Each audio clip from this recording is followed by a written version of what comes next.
grave and labor-intensive. The overall mood must be serious, emphasizing the intensity of the physical and mental labor carried out in the quiet hours of the night. Meditative or focus-driven. The repetitive action of sorting mail and the rhythmic movement of the train should be treated as a form of deep concentration or meditation. This creates a powerful contrast between the external motion and the internal stillness of focus. Grounded romanticism. Acknowledge the historical significance of the RPO and the profound human connection of written mail, but do not gloss over the harsh, sooty, dangerous, and demanding realities of the job. Dr. Aris Thorne and Ilara Vance discover a secret metallic scroll, the Codex of the Ancients, hidden by an obsidian key. The codex contains the Tiran glyphs, an advanced pre-Ice Age language, and impossible maps showing Earth before the Ice Age.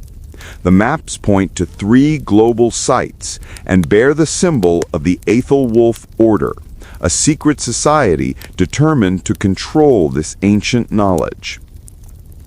Aris and Ilara race to the first site in Antarctica, which is a high-tech vault underground. Inside, they find the etheric engine, a powerful energy source. They are intercepted by the Aethelwolf Order. To prevent the Order from seizing the engine, Aris uses the obsidian key to violently shut down the vault, trapping both groups in a dangerous, high-stakes confrontation. Would you like me to continue the full story from the Antarctic escape? Grave and labor-intensive. The overall mood must be serious, emphasizing the intensity of the physical and mental labor carried out in the quiet hours of the night. Meditative, focus-driven.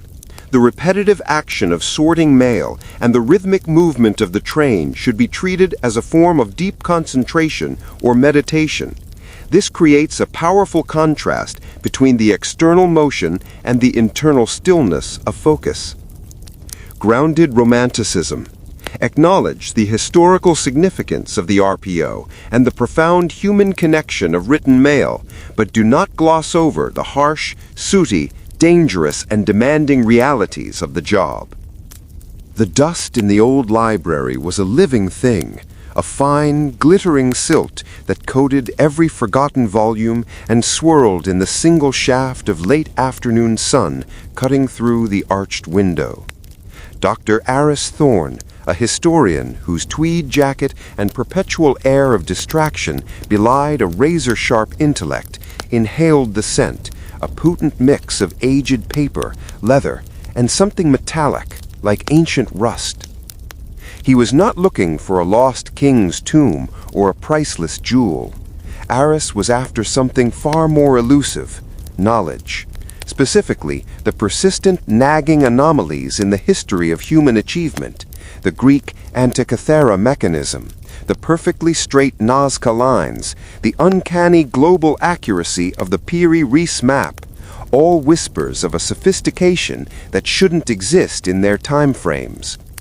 His quest had led him here, to the undisclosed private library of the late philanthropist and eccentric historian Lord Alastair Finch.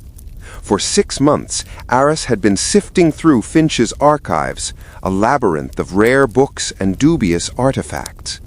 He ran a gloved hand along a shelf dedicated not to nations or dates, but to concepts, lost sciences, undecipherable glyphs, pre-Diluvian cartography.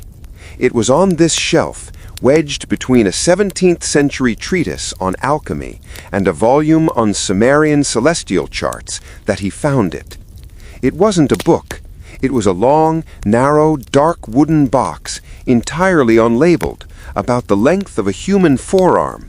Its surface was carved with a pattern that seemed to shift in the weak light, a dense lattice of interlocking shapes that were instantly and profoundly familiar to Aris.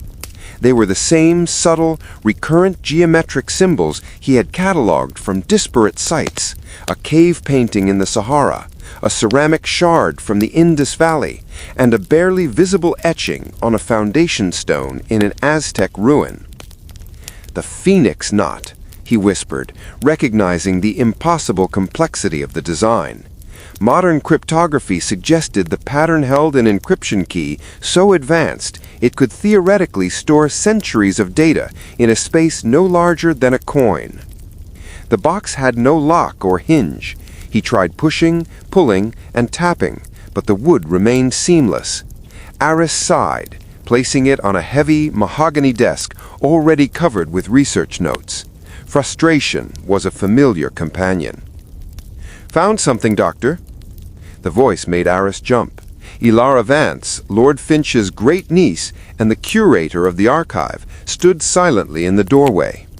She was an archaeologist who favored practical field gear over traditional library attire, and her sharp, skeptical gaze rarely missed a detail.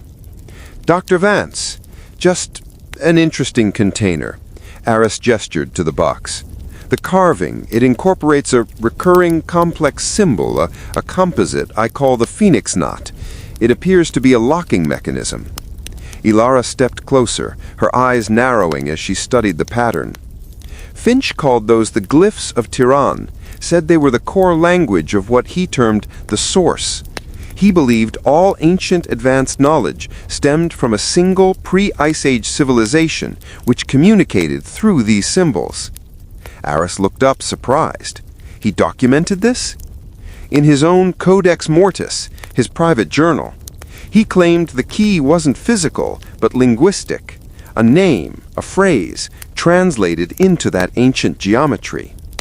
Ilara pointed to a small obsidian stone on Aris's notepad. He had found it tucked inside the Sumerian chart book. It was a smooth, dark stone, no bigger than a thumb, but with a tiny, precise triangular indentation on its flat base. "And this?"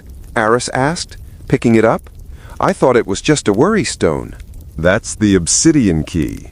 Finch found it in a tomb in Sardinia. He never figured out its purpose, but he was convinced it was part of his Tiran mystery. Aris stared at the box, then at the obsidian key. The box had a minute, barely visible depression on one end, a perfect fit for the key's base. Slowly, he inserted the stone. It sank in with a nearly inaudible click. The box didn't open. Instead, the carved lattice of the phoenix knot began to glow with a faint pale blue phosphorescence. It was then that Aris and Ilara realized the carving was not just decoration, it was a circuit board. As the light pulsed, a single, deep, resonant hum filled the room, vibrating in their chests. The light concentrated at the center of the box, and a section of the wood, no thicker than parchment, slid inward with a soft, mechanical sigh. Inside, resting on a bed of finely woven silver-like material, was a scroll. It was not made of paper or papyrus, but of a substance that shimmered like polished copper and felt smooth and cold to the touch. This was the secret codex of the ancients. Aris gently unrolled the scroll onto the desk. It was impossibly thin, yet held the weight of millennia. The surface was filled with 3 distinct elements laid out in meticulous, complex layers. The hidden symbols, the Tiran glyphs, thousands of the interlocking geometric knots clearly forming a cohesive, repeating language, but utterly alien to any known script. The advanced languages, the annotations. Interspersed among the glyphs were smaller, meticulous annotations written in 3 scripts Aris knew well: Linear A, Indus script, and Etruscan, all of which remain largely or completely undeciphered by modern linguistics, as if the unknown language was being translated by 3 different historical civilizations. The impossible maps, the cartography. Most strikingly, the bottom half of the scroll displayed a highly detailed, interwoven series of maps. One section depicted the Earth's landmasses, but not as they are now. It showed coastlines before the last ice age, with land bridges and submerged continents. accurate to geological models Aris knew were only derived from modern satellite bathymetry. Another section contained an unbelievably precise stellar chart marking the movement of a binary star system unknown to 21st century astronomy. "It's all here," Ilara breathed, stepping closer, her earlier skepticism dissolving into awe. "The entire framework. Finch was right. The three languages aren't just annotations, they're three different keys to decoding the Tiran glyphs." Aris's mind was racing, connecting decades of scattered research. The Tiran glyphs are the source code. Linear A, Indus, and Etruscan, they must represent three regional dialects of a global attempt to interpret or preserve that source code. We can't crack any of them individually, but if we treat them as a three-point cipher. He tapped a precise point on the map where the coast of a sunken continent was drawn with crystalline detail. "Look at this cartography. This level of detail requires orbital viewing. And if this stellar chart is accurate, it describes a gravitational anomaly, a planetary body whose existence we haven't confirmed yet." The codex was not merely a record of an older civilization. It was a manual, a scientific journal, and a history book combined, offering the ultimate proof that advanced knowledge predates modern times. It spoke of an era when humanity not only navigated the globe with precision, but also tracked star systems and understood geology on a cosmic scale. But as they studied the map section, a sudden chill ran down Aris's spine. He pointed to a small, recurring symbol overlaid onto the cartography, a stylized eye, ringed by 7 dots. It was a familiar symbol from the history of secret societies. "What is that?" Ilara asked, noticing the change in his voice. "That symbol," Aris said, his voice low. "It's in every occult text, every fringe group conspiracy theory. It's the emblem of the Aethelwolf Order, a shadowy group rumored to have guarded and exploited ancient knowledge for centuries. Finch always dismissed them as nonsense." He traced the symbol. On the map, it was strategically placed over specific locations: a deep-sea trench in the Pacific, a remote peak in the Himalayas, and a recently excavated off-limits site in Antarctica. "They didn't just guard the knowledge, Ilara. They claim it. And if this codex is right, these 3 points are not just geographic locations, they're coordinates." Ilara looked up, her expression grim. "Coordinates for what?" Aris took a shaky breath, the metallic scent of the library suddenly feeling sharper, more ominous. "For what the original civilization left behind, the places where they hid their power, their technology, and their history. And the Aethelwolf Order seems to know precisely where they are." The discovery of the codex was not the end of their search. It was the starting gun for a far more dangerous race against a powerful, unseen adversary who clearly knew the real secrets of the ancients. Aris and Ilara had stumbled upon the truth, but in doing so, they had painted a target on their backs. They held the map to the ultimate human legacy, and others were already in motion. Aris and Ilara huddled in the glow of a single desk lamp, the ancient codex spread between them. The initial adrenaline rush of discovery had curdled into cold, strategic urgency. The Aethelwolf Order was no longer a fringe theory. The meticulously placed symbol on the ancient map made them a very real and very proximate threat. "The Order's signature is on all 3 coordinate points," Ilara said, her finger tracing the stylized eye symbol repeated on the map. "The Pacific Trench, the Himalayan peak, and the Antarctic site. We need to move before they do, or at least understand what they're looking for." Aris adjusted his glasses, focusing on the Antarctic coordinate. "This point is crucial. The surrounding cartography shows land masses that were only revealed by seismological data in the late 20th century, specifically the details of a mountain range submerged beneath the West Antarctic ice sheet." but the map shows it above water. Exactly. If the original civilization mapped the planet when those mountains were exposed, we're talking about an age far beyond conventional timelines. This point is labeled with a dense cluster of Tiran glyphs, a much higher concentration than the other two locations.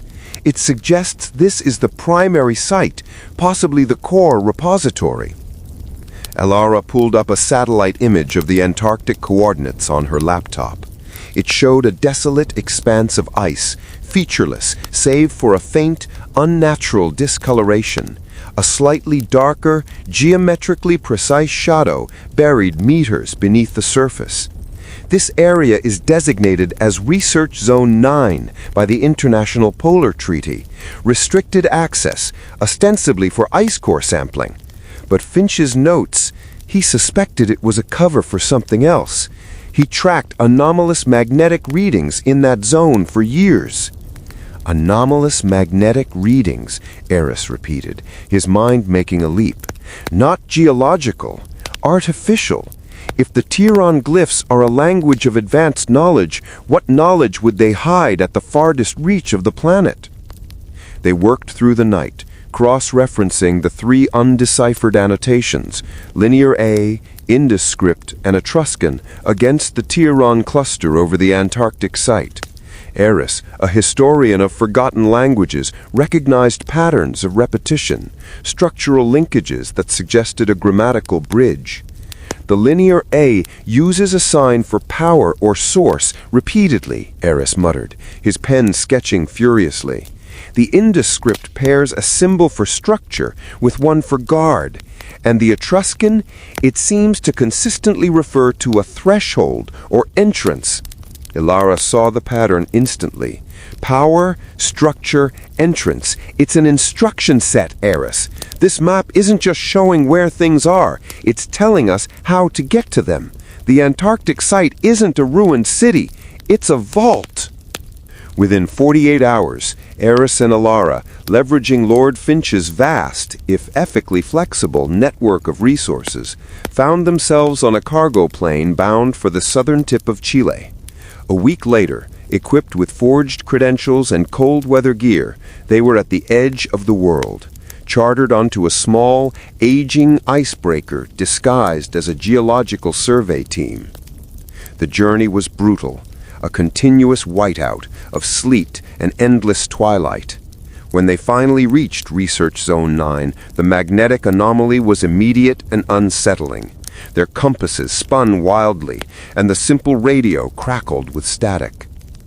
Under the guise of setting up a sampling station, they deployed ground-penetrating radar. The resulting image on the monitor was stunning. Beneath 30 feet of glacial ice, the geometrically precise shadow from the satellite image materialized. A massive, hexagonal structure made of an unknown, non-ice material. "That's not a geological formation," Eris whispered, the image reflecting in her goggles. "That's a foundation, the structure the Indescript spoke of." They began the long, arduous process of drilling and thermal melting, working in the punishing, absolute cold. The final layer of ice finally gave way to something solid, a dark, smooth stone that absorbed their headlamp beams, giving off a strange, almost purple sheen. It was not natural rock. It was the same material as the obsidian key. Grave and labor-intensive. The overall mood must be serious, emphasizing the intensity of the physical and mental labor carried out in the quiet hours of the night. Meditative, focus-driven. The repetitive action of sorting mail and the rhythmic movement of the train should be treated as a form of deep concentration or meditation.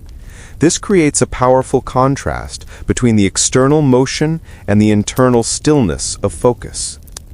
Grounded romanticism. Acknowledge the historical significance of the RPO and the profound human connection of written mail, but do not gloss over the harsh, sooty, dangerous, and demanding realities of the job. "The threshold," Eris confirmed, kneeling beside the drill hole. "The Etruscan notation." Carved into the center of the stone platform was a single, perfect depression, the exact shape of the obsidian key. As Alara set up the safety ropes, Eris felt a surge of apprehension. He pulled the obsidian key from its thermal pouch. This was the moment of no return. Inserting it into the lock of the wooden codex box had been a leap of faith. Inserting it into the ancient mechanism of an Antarctic vault felt like a fundamental shift in reality.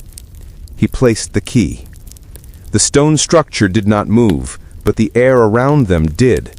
A low-frequency hum, deeper and more powerful than the libraries, resonated through the ice. The entire platform began to emit the familiar, faint blue phosphorescence of the phoenix knot pattern, now carved in colossal size across the hexagon. Then, with the grinding sound of rock moving against rock that hadn't stirred for 10 millennia, a section of the hexagonal floor slid inward, revealing a dark, vertical shaft. A warm, humid air, strangely scented with ozone and mineral dust, wafted up. They were looking into the mouth of the vault. The descent was unnerving. The walls of the shaft were not crude carvings, but polished panels inscribed with millions of tiny repeating Tyran glyphs, the full vocabulary of the codex. As their flashlights scanned the walls, Eris noticed that the glyphs seemed to react to their presence, subtly shifting their glow from blue to green. At the bottom, they stepped onto a smooth, tiled floor. The chamber was enormous, sustained by unseen environmental controls. It was a perfectly preserved, self-contained library or laboratory, the core repository of the civilization that mapped the Piri Reef world. The walls were lined with large, flat screens of the same obsidian-like material, now lit up with complex diagrams that moved and changed without human input. One diagram, massive and centrally located, displayed a three-dimensional model of the Earth, its land masses morphing through geological epochs, from Pangaea to the modern day. The sheer processing power required for this simulation, Eris murmured, running his gloved hand over the display. They weren't just map makers, they were predictive modelers of planetary mechanics. But it was the center of the chamber that held their attention. Encased in a transparent, crystalline column was a single artifact, a sphere about the size of a grapefruit, pulsating with a gentle inner light. It was complex, interwoven with fine, hair-thin wires that seemed to be actively conducting energy. "The source of power," Alara whispered, recalling the Linear A annotation. "This must be the core technology." As they approached the column, the air suddenly grew heavy. The Tyran glyphs on the walls pulsed rapidly, turning from green to a hostile, urgent red. A cold, clipped voice echoed in the chamber, delivered with a perfect British-accented menace. "A beautiful sight, wouldn't you agree, Dr. Thorne? The final piece of the puzzle?" Three figures emerged from the shadows of a far corridor, dressed in sleek black thermal gear that bore the precise stylized eye of the Aethelwolf Order. They were highly trained, moving with the practiced efficiency of a specialized extraction team. Their leader, a tall, impeccably groomed man with Arctic blue eyes, held a sophisticated silent weapon pointed directly at Eris. "We monitored the magnetic anomaly, Dr. Thorne," he said, his voice devoid of emotion. "We knew when the entrance was activated. It seems Lord Finch's descendants and his historian protege finally stumbled onto the right key." He gestured to the crystalline sphere. "That is the etheric engine, the true source of the knowledge, capable of manipulating local gravitational and electromagnetic fields. With it, the maps become navigation systems, and the languages become protocols for its use." Alara stepped forward protectively. "You won't get it. This knowledge belongs to all of humanity." The leader smiled, a chilling expression in the low light. "On the contrary, Dr. Vance, it belongs to those who possess the wisdom not to misuse it. And for centuries, that has been us. Your ancestor spent his life trying to reveal this knowledge. We have spent ours ensuring it remains contained." He raised his weapon. "Now, drop the key. We take the engine and seal this vault forever. Your research ends here." Aris knew they were outmatched, but as the Athelwulf leader spoke, Aris had a flash of inspiration. The Tiron glyphs that covered the walls had shifted to red. He recalled the complex repeating pattern of the phoenix knot from the codex box. It wasn't just a lock, it was a circuit. The language isn't just descriptive, it's operational. The structure is controlled by the glyphs, Aris called out, his voice shaking but firm. He grabbed the obsidian key, still embedded in the hexagonal floor lock, and twisted it violently to the left, replicating a gesture he'd seen repeatedly in one of the indescript annotations, a symbol for closure or reversal. The red light on the walls flared blindingly. The humming instantly shifted pitch, becoming a shrill, deafening screech. The Athelwulf leader stumbled, clutching his ears. The floor beneath them bucked, the enormous screen displaying the Earth model shattered with a shower of sparks. Aris had successfully initiated a shutdown sequence, a frantic, desperate attempt to lock the vault and separate the Order from their prize. "He's reversing the seal," the Athelwulf leader roared, recovering quickly and firing his weapon. Aris and Delara dove for cover behind a massive metallic console as a bolt of directed energy struck the crystalline column, but the transparent shield held. They were trapped between the closing entrance and a hostile armed force, with the ancient etheric engine glowing menacingly in the center of the room. Grave and labor-intensive. The overall mood must be serious, emphasizing the intensity of the physical and mental labor carried out in the quiet hours of the night. Meditative, focus-driven. The repetitive action of sorting mail and the rhythmic movement of the train should be treated as a form of deep concentration or meditation. This creates a powerful contrast between the external motion and the internal stillness of focus. Grounded romanticism. Acknowledge the historical significance of the RPO and the profound human connection of written mail, but do not gloss over the harsh, sooty, dangerous, and demanding realities of the job. Dr. Eris Thorne, a historian of forgotten languages, discovers an unlabeled dark wooden box in the private archive of the late Lord Alistair Finch. The box is etched with complex geometric patterns he calls the phoenix knot, a recurring, highly advanced symbol found in scattered ancient ruins globally. Working with Ilara Vance, Lord Finch's great-niece, Eris learns Finch believed these symbols, the Tiron glyphs, were the core language of a single, highly advanced pre-Ice Age civilization. Using the obsidian key, a small, dark stone from Finch's collection, Eris unlocks the box, revealing a metallic scroll, the secret codex of the ancients.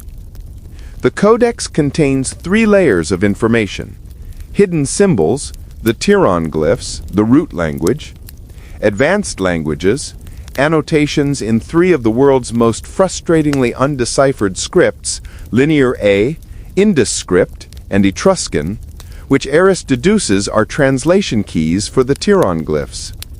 Impossible maps, cartography showing the Earth's land masses before the last ice age, alongside an accurate stellar chart of an unknown binary system, suggesting advanced, possibly orbital knowledge. The map also highlights 3 coordinates marked with the distinct emblem of the Ethelwulf Order, a powerful secret society rumored to guard and exploit ancient knowledge, turning them into immediate and dangerous antagonists. Part 2. The Antarctic Substructure. Eris and Ilara race to the first and most critical coordinate, a point beneath the West Antarctic ice sheet. Decoding the 3 ancient scripts, they realize the coordinates correspond to an operational instruction: power, structure, and entrance. The site is not a ruin, but a vault or core repository. After a difficult journey, they locate a massive, hexagonal artificial structure buried beneath the ice.